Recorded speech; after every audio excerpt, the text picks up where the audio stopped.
guys, welcome back to Maverick Tactical, where we're all about personal protection, tactical gear, and keeping you safe. Today we're going to talk about some medical kits. We're going to talk about why and what you might have, why you might have it, and we have a special guest today, Dave Joslin, retired combat medic with U.S. Army. Correct. Yes, I served for 20 years as a combat medic in forward units, cavalry squadrons, infantry battalions, deployments to both Iraq and Afghanistan, and a couple other specialized trainings that I think we'll get into in a podcast later. Yeah, so, we're talking about medical kits, and I am definitely not the one to talk about it. Dave definitely knows, you know it, man. You've lived it, and you know all about it. So I want to have you here sort of walk us through why I would have, some personal first aid and things of that nature. Okay. What general questions do you have about first aid kits? Why would I have one? Well, that depends on what you need one for. What we've got in front of us on our gun belts or our range belts is an individual first aid kit, commonly known as an IFAC. What a lot of people get wrong with this is intended or designed to be used with the individual, right? That's very important in a combat setting with maneuver units, because you want to make sure that each individual, if there's an injury, has something to treat their injuries with. That being said, in the civilian world, at a gun range, if you're out just plinking some targets on Saturday and somebody gets shot and they don't have something, go ahead and use your kit and help them out. Gotcha. Right? But your question about why would I have a first aid kit is probably the biggest question that people need to answer before they go purchase a first aid kit. Gotcha. Right? You should explore that a little bit more. Why do you want a first aid kit? What activities are you going to need this for? If you want something for your car or to be carried, you've got to explore that a little bit to make sure that you purchase the right equipment, but then also, more importantly, that you get the right training to be able to use the tools that are in the toolbox. Right. The ones that we have out here, we have the Agilite MD2s, both of us. You've got your belt, I've got mine here, where we've got a few things, inside these belts, or these MD2 pouches that are going to be life-saving. Why would I carry that particular one as opposed to something else? What are the different scenarios that I may be looking at as to carrying this versus something else? What are some of the different ones that we would carry? Sure. And again, it goes back to what do you do? What's the purpose of the kit? If you want something in your car to take with you just to have a first aid kit in case there's something on the side of the road, that might determine kind of a loadout or a packing. If you go to the range and you like to do recreational shooting, you're going to carry items like what we have in these versus, say, if you hike. Right? And then depending on what you hike and where you hike and how long you hike, you might carry different pieces of equipment for that as well. So you really have to explore the why, right? Why do you want a first aid kit? Then what are you going to use it for? And then I think the most important thing is, as I said a minute ago, is to get the training to be able to use everything that's in your toolbox. For me as a professional medic, probably the scariest thing for me when I would roll up on the side of the road, or in Iraq or Afghanistan, I'd roll up on a situation and I had untrained people with very advanced kits trying to provide medical intervention, potentially creating more harm that I have to either solve a problem around or potentially have to undo and then reapply or approach from a different area. So looking at the civilian world, which we are in, not operating in a combat environment, right? You want to be somebody who's a force multiplier for those paramedics and those first responders when they get on scene. So again, with today's commerce, and we talked about this a little while ago, with today's commerce and e-commerce availability of advanced medical equipment, a lot of people can get their hands on some pretty scary devices that can do a lot more harm than good if they don't know what they're doing. So you really need to explore the why, and you need to explore the what, and then kind of the how. And the how is to get the training, like I said, to make sure that you know how to properly use everything in your toolbox. I know the decompression needle. Correct. We talked about that. That's something that I didn't even realize until you told me that you can buy that online. You can buy that online. I don't know, they won't throw out any places you can buy it. Yeah, very popular, big e-commerce locations. You can get a needle thoracotomy kit or a needle chest decompression set over the counter with no prescription from a medical director.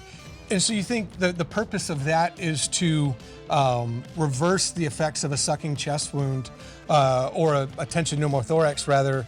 You're actually sticking a dart or a catheter into somebody's chest in very specific spots. If you don't know what those landmarks are or where to insert them and how to insert them, you can do a lot more damage to that patient.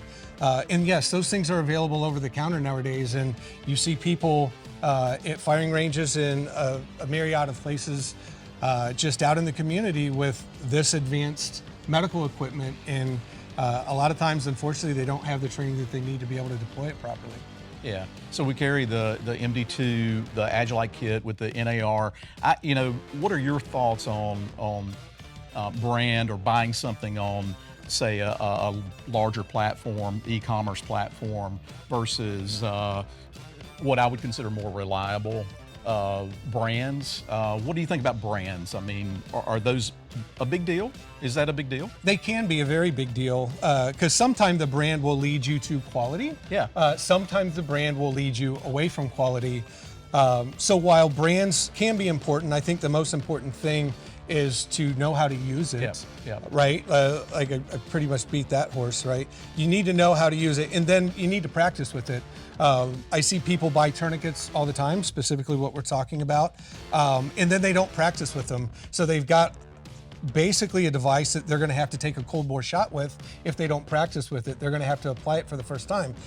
When somebody is actually bleeding out in front of you, that should be the 20th or 30th time you've put a tourniquet on. You should have practiced and trained that repeatedly to where you know exactly how to apply it, where to apply it, how to squeeze through their pain so you know that you stop their bleeding.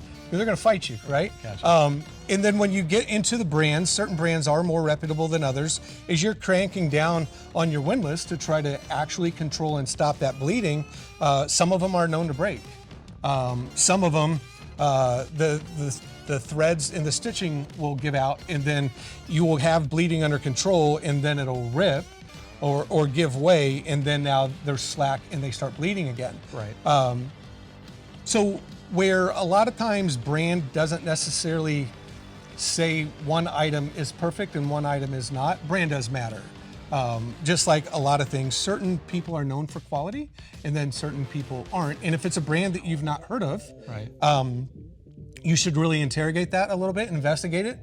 If it's a brand that you see or hear guys like me or even guys more advanced than me that they carry, still investigate it, right? I would probably put my needle in that direction a little bit quicker, Right. but Draw your own conclusion. draw your own conclusion. Yeah, do your research. Yep. Yeah, I think of, the tourniquets. You can go on the e-commerce sites and find, 6 tourniquets for $20 or whatever. You can. That scares me a little bit from. They're great Christmas ornaments. Yeah, I hear you. So yeah, stick with the good. You got is that the soft T? Which one is that? This is the Soft 3. This has the aircraft aluminum windlass on it. Okay. Yeah. And then I've got the NAR. That's a Gen 4, I think. And we had talked about the Gen 5. Have you checked the Gen 5 out yet? I tried. I was actually going to do a comparison between the Gen 4 and Gen 5. Okay. I ordered an NAR Gen 4 and an NAR Gen 5, and they sent me 2 Gen 4s. Okay, gotcha. So maybe we'll have some update on that. We'll do at that some in point. Yeah, we'll work that one in. Okay, so we're going to talk a little bit more in depth in our next video about what an IFAC really is, what it consists of, and then how you use those items. Okay. Because obviously you know those. And so we'll talk about that. But in continuing this, tell me what are some of the things that I would want to carry if I'm just doing a daily, just do some typical scenarios, daily commutes, somebody hiking, camping, or potentially somebody well, we had the mountain issue, right, in Western North Carolina. Correct. Tell me some of those scenarios, what I would want to carry So and why. if you want a vehicle-based kit that you're a standard commuter, you don't live that much of an adventurous life. You're Right. just 9 to 5 going to and fro, right? You need something that's going to be basically a standardized kit, and prefabricated kits that are available at a variety of different places. They're really good at providing stuff to cuts and bruises, abrasions, minor lacerations, something to just address a wound. I see a lot of people get out of their cars with those at accidents. They really mean well.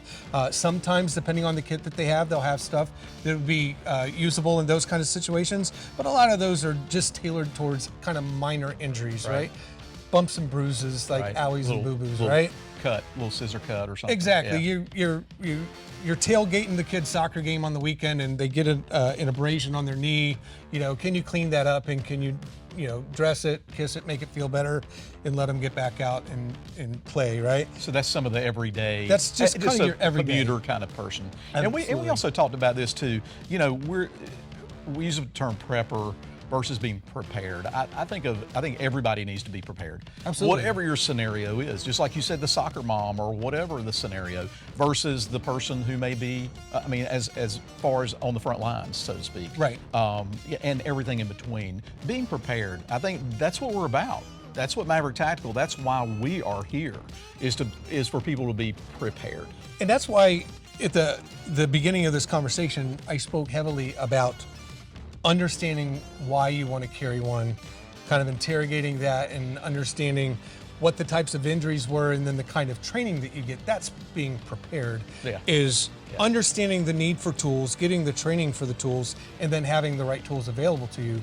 That is preparedness from the medical side. So what's our next step up? So we're saying that commuter is kind of what you just talked about. What's the next step up? Maybe hiking, somebody that hikes or camps, or hiking can be the next step, or it can be completely advanced. Okay. As you know, the other folks probably don't. I work with a veteran guide service up in Alaska called Remedy Alpine, that we take veterans on mountain excursions at no charge to them for therapeutic recreation to work with post-traumatic stress issues and military transition. And I was the medic for our organization up there in the mountains of Alaska. And that can be anything from a neighborhood hike all the way up to summiting things like Gold Star Peak that are 3,000 foot climbs. So when we look at what we're doing, you want to think about how close is rescue, right? How long am I going to have to provide aid while somebody calls 911 and professionals show up, right? And then what am I going to do between then and the arrival of EMS? If you're on a trail and somebody rolls and sprains their ankle, but you're within 911 response range, right? Nobody's going to die of a sprained ankle in that 10 to 15 minute response time for the ambulance to show up. Right. If you're at a shooting range and somebody unfortunately has a shooting accident and gets shot, it's very likely that they could die in that 10 to 15 minute, that exact same response window. The outcome could be different because of the different threats, the different hazards, and the different damage to the human body. So kind of walking that up the mountain a little bit. You want to think about if it's a day hike, right? How long are we going to be out? How many people, do people have a history of prior injuries? Like I've got like jelly ankles, right? I've rolled them so many times that they just like to sprain for, it seems like boredom sometimes, right? So I would want to carry ace wraps and sand splints, right? Something to protect that ankle if I roll it when I'm going up a mountain. If I've got more people that I'm guiding as the guide, and I've got clients, and we're going really high up, really quick, we want to have the same stuff for those mechanical injuries, but then we do want to look at kind of bleeding control. And the further up the mountain we go, the further we are away from response. So the longer I'm potentially going to have to sit on a patient. Now I'm not waiting on a paramedic and an ambulance to get here. I'm waiting on a paramedic and a helicopter to get there, right? So all those things need to be taken into consideration. What activities you're doing, and then the probability of injury, what might happen when you're out, and then how far away definitive medical care or rescue services are. If we were some of the trips that we guided up in Alaska, we would be 12 miles away in the backcountry, away from cell phone range, right? So we had to think about that differently. Yeah. If I had an injury on a mountain that far in, we had to be able to access rescue, so we had to have the right tools, again, to access rescue. But then I had to be able to sit on them and treat them and manage those injuries until somebody either was able to fly in or until we were able to evacuate them out on foot ourselves, depending on the scenario. That medical kit was a lot heavier and larger than something for a simple day hike, because I was carrying more, because the duration, the length of time that we were out, the number of people we had, and then an increased risk or an increased probability of injury. Yeah. So the things that you carry, the quantities you carry, depending on your situation. Absolutely. Obviously. And, you know, we talked about you went into Western North Carolina. You had to, for your situation. I don't know how much you want to talk about that personally, but and what you did with that. Yeah. So when Hurricane Helene hit a few weeks ago, my mother-in-law was closer to kind of the epicenter of where things ravaged in Western North Carolina.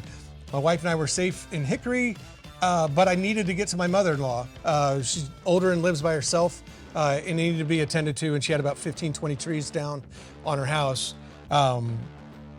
So my aid kit when I left not only included stuff for potential injuries, because I didn't know the injuries of neighbors or other people around, but my whole kind of everyday carry platform. I think that probably deserves its own discussion some other time.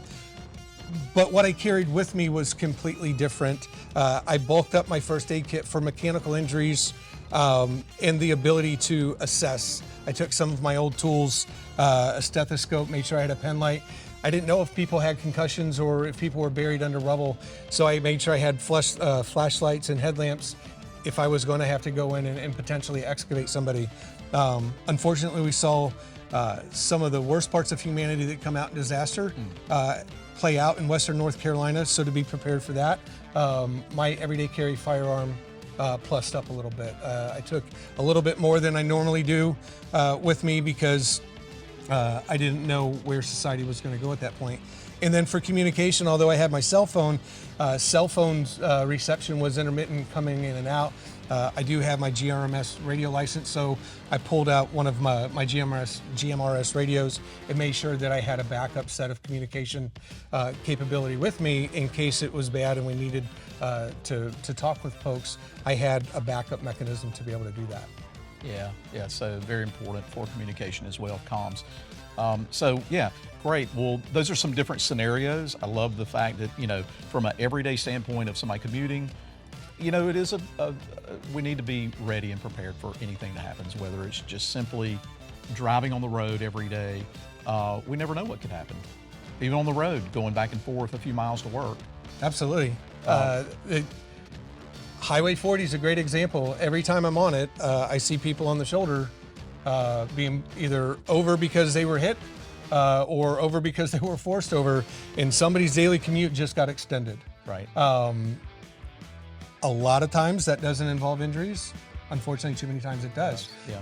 People leave their house every day expecting an average day. And for the most part, people get that. It's the people who leave the house and aren't prepared for an unaverage day. Murphy's kind of bites you every now and then, and if you're not prepared for it, that can leave you in kind of a bad situation. Well, Dave, thanks for being here today, educating us on first aid with your background and all, phenomenal background. What are the three things you'd sum up for us today? Sure. First and foremost, understand your why, right? Why do you need or want to have a first aid kit? And you need to explore that and look at your lifestyle, the recreation, and the things that are part of your life that would warrant the need to carry and have a first aid kit, which I think everybody has the need. They just need to explore that.